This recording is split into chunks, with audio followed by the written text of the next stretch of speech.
Alright, fingers crossed. Let's see if we got the hypershade back. Great, look at that. Okay, so right click, we'll make that one red. Probably a little higher than we need it to be. I guess this probably is too.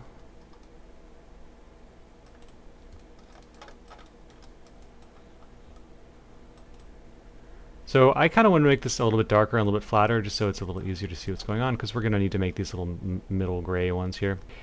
So let's see, we'll go to the dark gray material. If I can't remember for whatever reason, you can just go edit, select material from objects, and it will, whatever object you had selected, it'll select the materials. It can handle multiple selections. So if I do that again, select materials from objects, you can see we have both of these selected.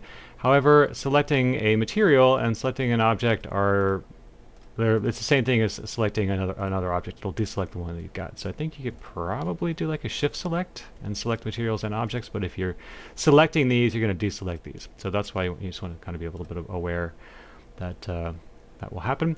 So this was our material, so I'm going to double click on that, and I want to make it a bit darker, and then I think there's a specular color, so that's like how shiny it is. See, as I rotate in the light, I want it to be a little bit flatter, so I'm just going to grab that specular color and just maybe make it darker. Does that help? Specular roll off, maybe that's going to help us too.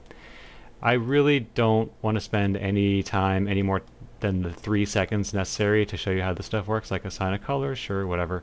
All the rest of this stuff, like, it's just not relevant to a game workflow, game art workflow. So we're not going to mess with it. I'm going to go ahead and just hit Control D, and we'll make another one of these, and I want to get that spacing right. And then I'm going to just scoot this over so that I get that spacing right. I don't know, whatever, something like that. It's possible this needs to get moved over a bit as well. There's probably some diagram somewhere that I could get the exact positions of these, but it's not necessary. You guys can go do that if you want. Cool. Okay. So now let's go ahead and build this thing here, and the way I see it is there's a little inset area, and then these buttons are kind of popping out of that. So we're going to do that exact same thing. We're just going to build another kind of floater scenario. So we'll start with a plane. And this plane looks like it's aligned. Let's just say it's centered with the buttons. That'll make this a little easier on the guesswork. And if I want to figure out where that is, so that's going to be this value here. Let me close the hypershade. Hope we see you again. So that's X. I don't know if you can see, but that's the red axis here is our X axis. So as I change that value, if I go to the channel box and you look at translate X, you can see that's what's changing. So what I need to do is basically grab this translate X value and then just make this guy share it. Let me try that one more time. So now, so long as I use my scale here and I don't move it around, I know it's going to be centered with those buttons, which is what I want. Let's come back and take another look here. And I'm looking at the gap sort of between there, and it feels like it might be a little bit bigger on that side. But we can always dial it in.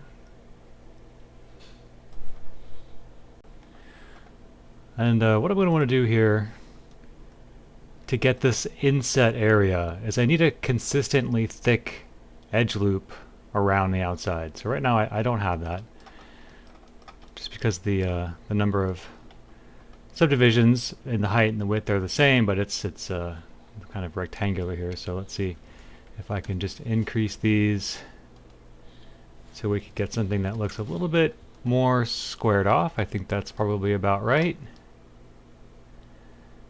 And so what I'm going to do, just thinking about the best way to do this here.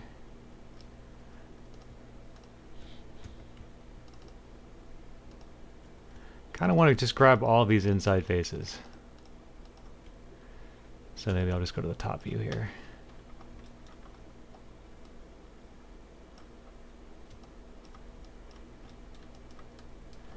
And I'm going to do an inset, or I guess an extrude here.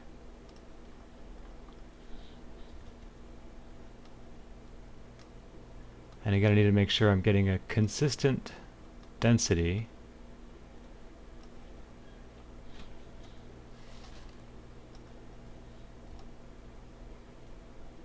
And then let's just go ahead and add like one set of divisions maybe, and then we'll throw a smooth on there and see how it looks.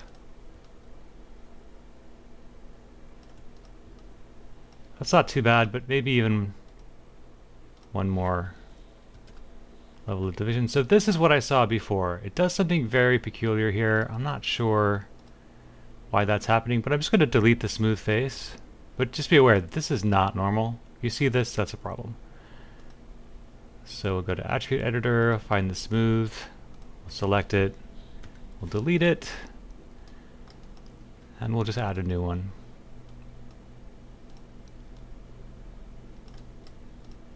Alright, and for this we'll go ahead and assign this to the white material. Oh well. Or not. I wonder if I select it and go to Edit,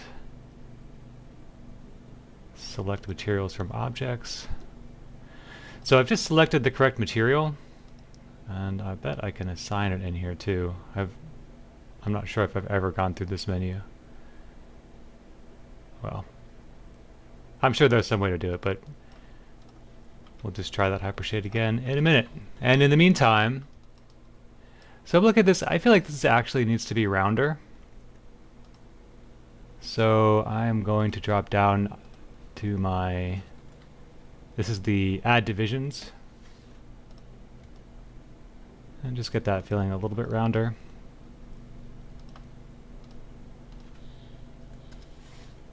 So I like what's going on the outside, but I don't really like what's going on in here. So what I think I'm going to have to do here, because basically what I'm saying is I like this curvature in this configuration, but this edge here feels too squishy to me.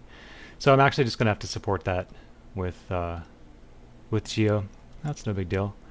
So I'm going to select that and delete it, and then I'm going to go to my, I think this is the one where I'm adding the subdivision levels. Yeah, so we can go ahead and select that and delete it as well. And now I'm just going to come in with this insert edge tool.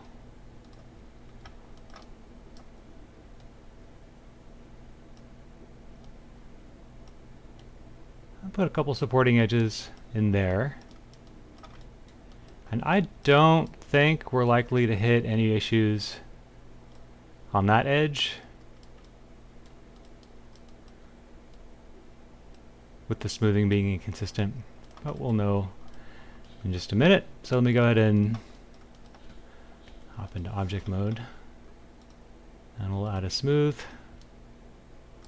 So here you can see, because I added the supporting edges, now this is nice and sharp, but these outside edges here are still smooth. They're still a little bit curved there. This might actually be too much. I wonder, I'm going to just add another smooth. Like, that's super pixelated and will not work. And I've seen that in a couple of spots too, I think, like over here. So let's just do an experiment. If I had a second smooth, yeah, perfect. That's what I actually want. So if I go to the channel box, so here's the two smooths. Let me actually just make sure. So this one's divisions 5. I don't think adding another one will actually give me what I want. I'm sorry, adding an extra division here. But let's just confirm. So I'm just going to delete this guy. So there's our second smooth. We'll select it, tap the delete key. So now we've got this facet here again. And if I go back to that smooth and I increase this to like 6, yeah, nothing happens there. I don't think this will matter either. No. And then I don't believe the rest of this matters. Okay, so let's see. Well, I don't think we can change that value and get, I just want to see if I can get a different curvature to that, but it doesn't seem like it's working. But adding a second smooth modifier totally works, so that's all we need to do there. This kind of mirrors similar functionality in Max that I'm familiar with, but it's different than what we would need to do in ZBrush. There's a lot of edges in there that we don't necessarily want to mess with, but I'll probably add another smooth here as well. Anyway, These two can probably use them as well. Alright, so there's that feature, which is looking pretty good. And now let's make these little slots here. Let's see. I think there might have been one of these little primitives down here. But you know what? I think I'm actually up against time, so we'll take a look at that in the next video.